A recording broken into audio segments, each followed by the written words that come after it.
আপনি যে দুধটা প্রতিদিন খাচ্ছেন তার ভেতরে একটা অণু আছে যেটাকে একজন অধ্যাপক নাম দিয়েছেন দুধের শয়তান। আর মজার ব্যাপার হলো আমাদের দেশি গরু দুধে সেটা নেই, বিদেশি গরু দুধে আছে। 3 মিনিট সময় দিন, পুরো গল্পটা বলছি। 2007 সালে নিউজিল্যান্ডের লিঙ্কন ইউনিভার্সিটির অধ্যাপক কিথ উডফোর্ড একটা বই লেখেন। বইটার নাম হচ্ছে ডেভিল ইন দ্য মিল্ক, বাংলায় বললে দুধের শয়তান। উনি ডাক্তার না, উনি কৃষি ও অ্যাগ্রি বিজনেসের অধ্যাপক।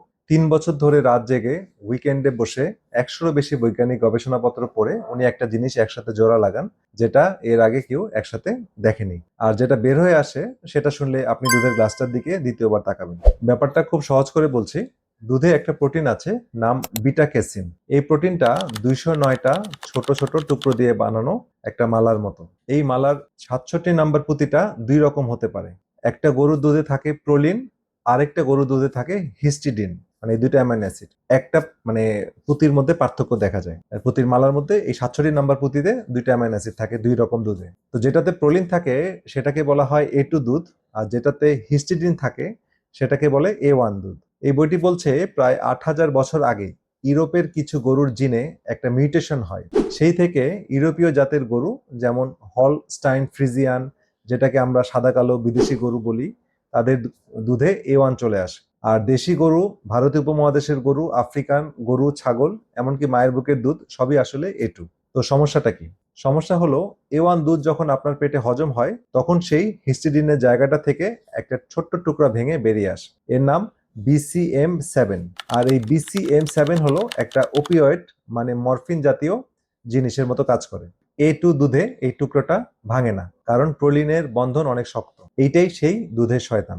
এখানে একটু থামি। যদি এই তথ্যগুলো আপনার কাজে লাগছে বলে মনে হয় তাহলে পেজটি এখনই ফলো করে রাখুন, কারণ এই সিরিজে এমন আরো অনেক বই নিয়ে গুরুত্বপূর্ণ তথ্য আসছে। আর যারা ইউটিউবে দেখছেন তারা চ্যানেলটি সাবস্ক্রাইব করে বেল আইকনটি চেপে রাখুন, তাহলে পরবর্তী ভিডিও আপলোড করার সঙ্গে সঙ্গে পেয়ে যাবেন। তো চলুন বাকিটা আমরা শুনি।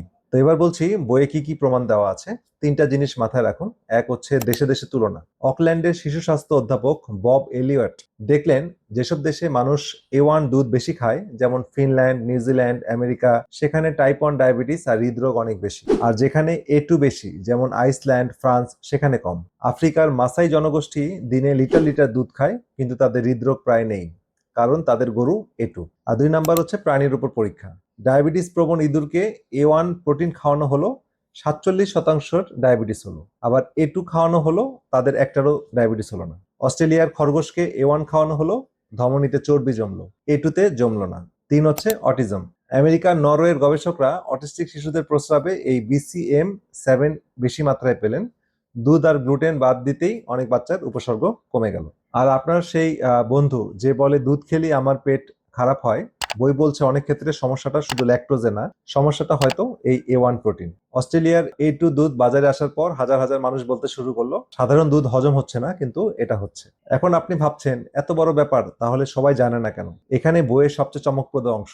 বইয়ের অর্ধেকটা আসলে বিজ্ঞান আর বাকি অর্ধেকটা রাজনীতি। পৃথিবীর সবচেয়ে বড় দুগ্ধ কোম্পানি কিভাবে বিষয়টাকে ঝুঁকি হিসেবে দেখলো, একটা গবেষণায় কিভাবে গুরুত্বপূর্ণ তথ্য প্রকাশ করা হলো না, আর সরকারি খাদ্য নিরাপত্তা সংস্থা কিভাবে একটা রিপোর্ট মাসের পর মাস চাপা দিয়ে রাখলো, সব উটফুট নথি হিসেবে দেখিয়ে দিয়েছেন।